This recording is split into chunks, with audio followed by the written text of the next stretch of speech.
এবার আসুন ঈদের দিনের করণীয় বর্জনীয়। সকালে ঘুম থেকে উঠে মিসওয়াক সহ উযু গোসল করে বেজুর সংখ্যক খেজুর খেয়ে তাকবীর পড়তে পড়তে স্ত্রী সহ পরিবার নিয়ে মাঠের দিকে রওনা হবেন।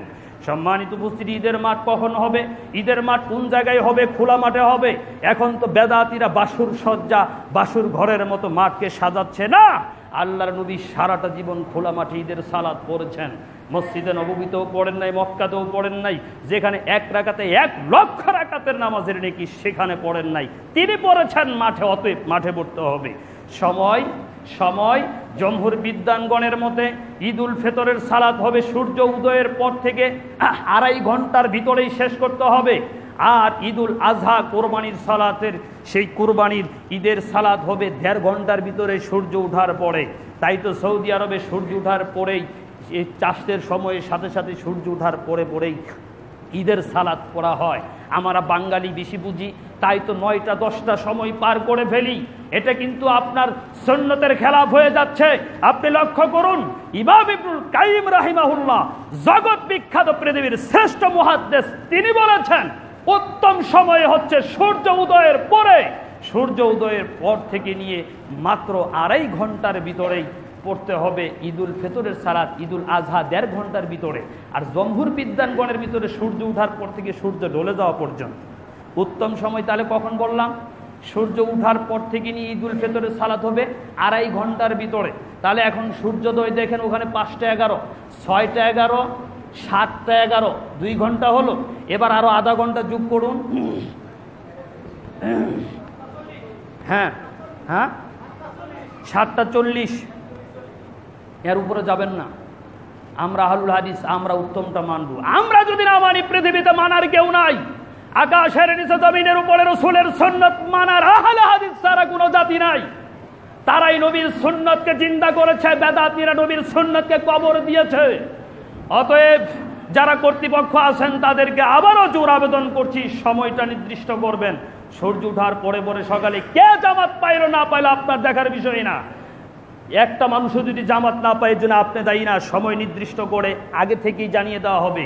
ঈদের মাঠে বারবার ডাকা যাবে না, বলা যাবে না সময় মাত্র 5 মিনিট আছে। ডাকলেই বেদাত হবে, ডাকলেই জীবনের আমল বাতিল হবে। ডাকা যাবে না, আর মাত্র 10 মিনিট আছে। ঈদের জামাতের জন্য ডাকাডাকি করা যাবে না। যেখানে ফরজ নামাজের জন্য আজান ছাড়া ডাকাডাকি চলে না, ঈদের নামাজের জন্য কি চলে? অতএব মহিলারাও সেই ঈদের মাঠে আসবে। এমনকি যাদের মাসিক ঋতুস্রাব শুরু হয়েছে তারাও আসবে, আসতে বাধ্য, নবীর নির্দেশ। উম্মু আতিয়া থেকে বর্ণিত, তিনি বলছেন বিশ্বনবী আমাদের নির্দেশ দিলেন প্রত্যেকটা মহিলা, নারী, পুরুষ সকলকে ঈদের মাঠে যেতে।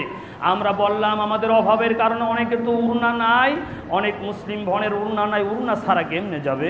বললেন ওড়না আরেক বোন হাওলাত দিবে, সেই অন্যের বোনের ওড়না দিয়ে ঈদের মাঠে আসবে। তবে সালাতের স্থান থেকে একটু দূরে অবস্থান করবে, তারা দোয়ায় শরীক হবে।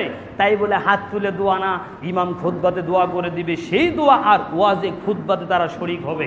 সম্মানিত উপস্থিতি, তাকবীর পড়তে পড়তে আসবে। পুরুষেরা সুঘ্রাণ মাখতে পারে, মহিলারা সুঘ্রাণ লাগাবে না।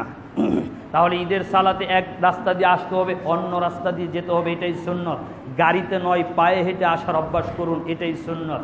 ঈদের দিনে কোলাগুলি করা যাবে না, করলে বেদাত হবে। কোলাগুলি কাদের সাথে করবেন?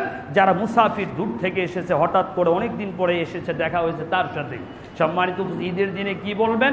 ঈদের দিনে ঈদের শুভেচ্ছা বিনিময় কি করবেন? তাকাব্বালাল্লাহু মিন্না ওয়া মিনকা, আল্লাহ আমারও তোমার পক্ষ থেকে এই ঈদের এই আমলগুলো কবুল করুন, বলুন আল্লাহুম্মা আমিন। এই পড়বেন। আর সূর্য আপনার শাওয়ালের চাঁদ উঠার পর থেকে নিয়ে এই তাকবীরগুলো পাঠ করবেন। আল্লাহু আকবার, আল্লাহু আকবার, আল্লাহু আকবার, লা ইলাহা ইল্লাল্লাহ, আল্লাহু আকবার, আল্লাহু আকবার, ওয়ালিল্লাহিল হামদ।